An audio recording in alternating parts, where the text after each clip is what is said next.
Hello dear student, Komal sir is here and after tense हमने कहा था कि हमें वॉइस टॉपिक पढ़ना है and this is a topic number 5 voice. Okay, and this is very important topic for class 7 to 12th. So voice, तो मैं आपको ये बताना चाहता हूँ कि इंग्लिश में जो भी राइटिंग स्किल है या टॉकिंग है, हम 70% टॉकिंग वॉइस में ही करते हैं, लाइक दैट. तो there are two types of voice, active voice and passive voice. तो एक्टिव वॉइस मीन्स एक्चुअली जो हम टेंसेस के सेंटेंसेस जो लिखते हैं इंग्लिश में, that is only the active formation, वही हमारा एक्टिव फॉर्मेशन होता है. और एक्टिव से फिर हम पैसिव फॉर्मेशन में चेंज किया जाता है, राइट दिस. तो हम यहाँ सीखने वाले हैं एक्टिव टू पैसिव में हम किस तरीके से कन्वर्शन करेंगे. तो it is very long topic, voice is very long topic and important also. तो first example of that active voice, तो मैं आपको पहले एग्जाम्पल दे रहा हूँ. एग्जाम्पल के साथ मैं आपसे जनरल रूल समझाऊंगा मैम. तो first example, I take lunch on time. Yes, I take lunch on time. तो ये मैं आपसे पूछना चाहता हूँ, इस which tense is this? This is a simple tense. तो यहाँ सब्जेक्ट आया है, सब्जेक्ट के बाद डायरेक्टली यहाँ पर मेन वर्ब फर्स्ट फॉर्म आया है, तो I can say it is a simple present tense. तो मैंने एग्जांपल लिया सिंपल प्रेजेंट टेंस का and that is a active voice. Yes, मैंने अभी कहा था जितने भी टेंसेस के सेंटेंस होते हैं that is only the active voice. तो फर्स्ट मैं इस सेंटेंस में क्या कर रहा हूँ, यहाँ पर मैं सबसे पहले ऑब्जेक्ट फाइंड आउट किया है, यहाँ सबसे पहले मैंने सब्जेक्ट फाइंड आउट किया है, फिर ऑब्जेक्ट फाइंड आउट किया है एंड रेस्ट पोर्शन. तो सब्जेक्ट मैंने हु से क्वेश्चन किया, who take lunch on time, I. तो आई मेरा सब्जेक्ट हो जाएगा. What I take, lunch. तो लंच मेरा ऑब्जेक्ट हो जाएगा एंड आफ्टर दैट ऑब्जेक्ट मैंने आपको बताया है remaining part means rest portion, that is on time, right. तो ये हो गया हमारा सिंपल प्रेजेंट टेंस. तो सिंपल प्रेजेंट टेंस का हम वॉइस किस तरीके से चेंज करेंगे, तो मैं ये बता रहा हूँ सिंपल प्रेजेंट टेंस का वॉइस हमें कैसे चेंज करना है. तो फर्स्ट ऑफ ऑल आप जनरल रूल में आ जाइएगा. तो मैंने आपको यहाँ पर फाइंड आउट किया है सब्जेक्ट, तो मेरा सब्जेक्ट है यहाँ पर आई. तो वॉइस चेंज करते समय सिंपल प्रेजेंट टेंस का वॉइस चेंज करते समय यानी पैसिव करते समय सब्जेक्ट की जगह ऑब्जेक्ट ले लेगा. जैसे यहाँ पर आई सब्जेक्ट है और लंच ऑब्जेक्ट है, तो आंसर लिखते समय सब्जेक्ट की जगह पर ऑब्जेक्ट आ जाएगा. जैसे यहाँ पर आ गया लंच, ऑब्जेक्ट मेरा था लंच, तो लंच. तो subject instead of subject we have to write object. तो मैंने यहाँ पर लंच लिख लिया object. According to the object write to be form as per the tense. तो सबसे पहले हमने सेंटेंस को पहचाना, ये सिंपल प्रेजेंट टेंस है. तो सिंपल प्रेजेंट टेंस के टू बी फॉर्म होता है एम इज़ आर. मैंने आपको पहले बता दिया है कि प्रेजेंट टू बी फॉर्म होता है एम इज़ आर. तो लंच को मैंने बता दिया है कि लंच को सुटेबल क्या कर दिया है, सुटेबल क्या लगेगा, इज़. Lunch is. तो according to the object to be form I return here lunch is.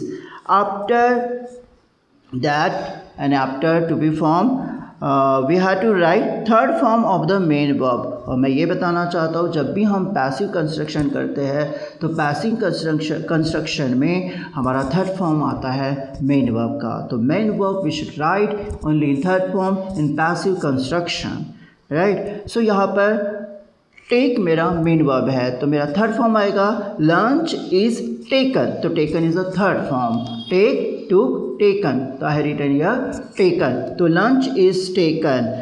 Then write RP. तो जैसे ही आपका मेन वर्ब थर्ड फॉर्म लिखकर हो जाता है तो आप रेस्ट पोर्शन लिख सकते हैं on time, right, on time. तो sentence is lunch is taken on time. Then at last write suitable form of subject with by. तो आपने यहाँ पर रेस्ट पोर्शन ले लिया, लिख लिया है and after that you have to write by. Then आपका जो सब्जेक्ट आएगा वो लास्ट पार्ट में आ जाएगा, तो suitable form of that subject. Okay, तो आई का क्या हो जाएगा, बाय मी, राइट. तो मेरा पूरा वॉइस चेंज हो गया कि lunch is taken on time by me.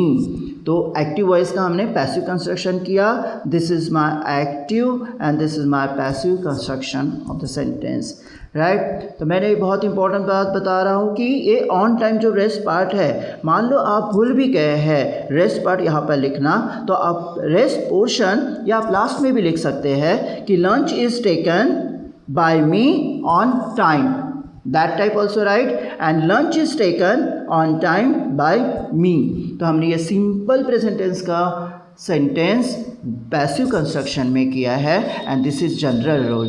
Okay, तो मैं आपको सब्जेक्ट फॉर्मेशन क्या चेंज होता है वो मैं नेक्स्ट शीट में आपको बता रहा हूँ। That is general rule for subject active और पैसिव कंस्ट्रक्शन करते समय। जैसे मैंने लास्ट सेंटेंस में आई का बाय मी कर लिया है, तो यहाँ पर दे का बाय देम हो जाएगा, शी का बाय हर हो जाएगा, ही बाय हिम हो जाएगा, we by us, you by you, and name of the any boy or any girl or any one person or any particular name अगर वहाँ पर आता है तो हमें पर्टिकुलर नेम ही लिखना होता है at the time of passive construction.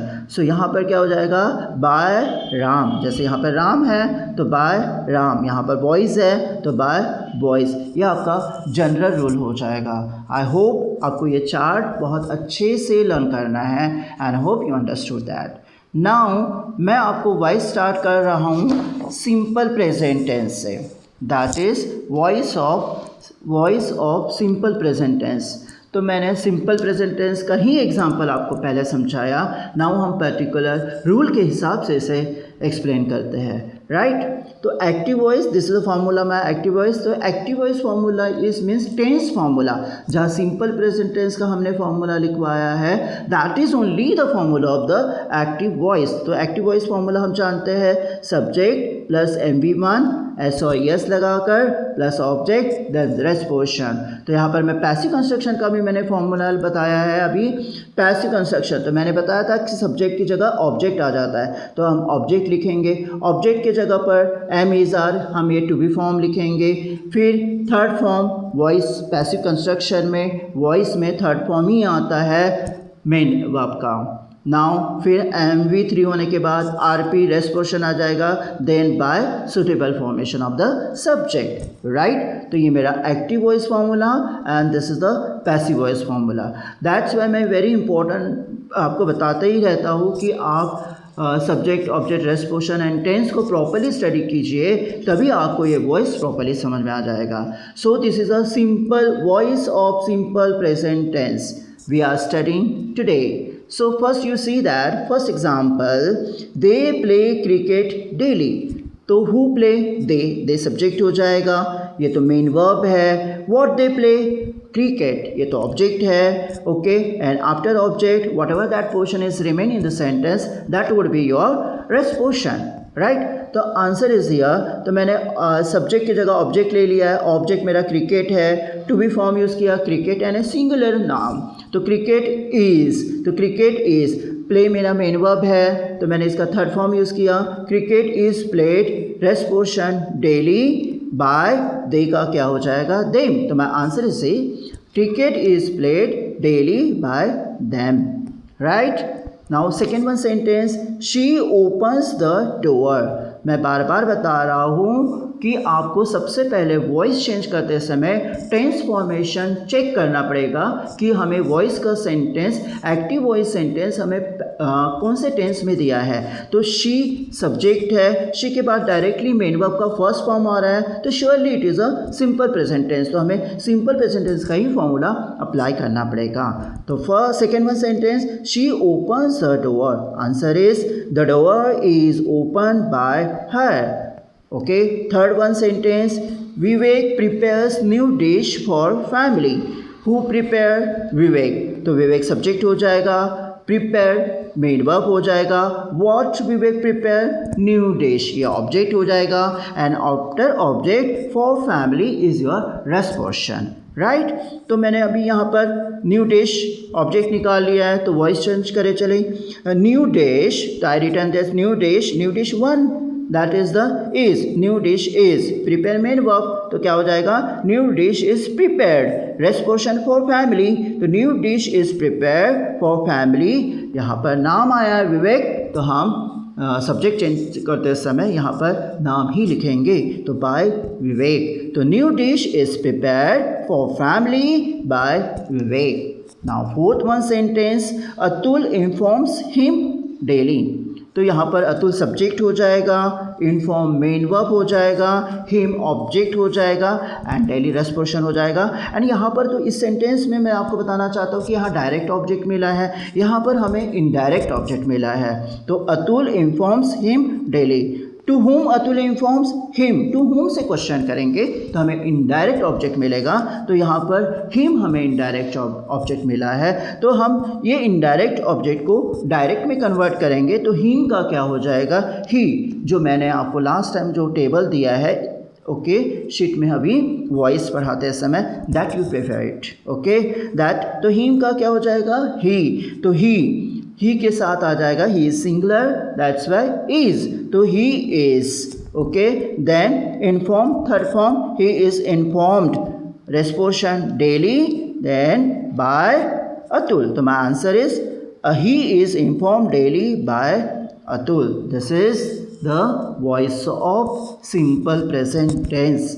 मैं एक बार और आपको रिमाइंड करना चाहता हूँ कि जो रेस्ट पोर्शन है, रेस्ट पोर्शन जैसे यहाँ पर बाय अतुल, ओके अगर मैं डेली अगर रेस्ट पोर्शन भूल जाता हूँ, अगर मैंने डेली यहाँ पर नहीं लिखा, he is inform by Atul daily, तो हम रेस्ट पोर्शन लास्ट में लिख सकते हैं and that is a right sentence. Okay, तो dear students, I hope so कि आपको वॉइस टॉपिक समझ में आ रहा होगा। Yes, just we have studied today simple present tense, right, and it is very very important.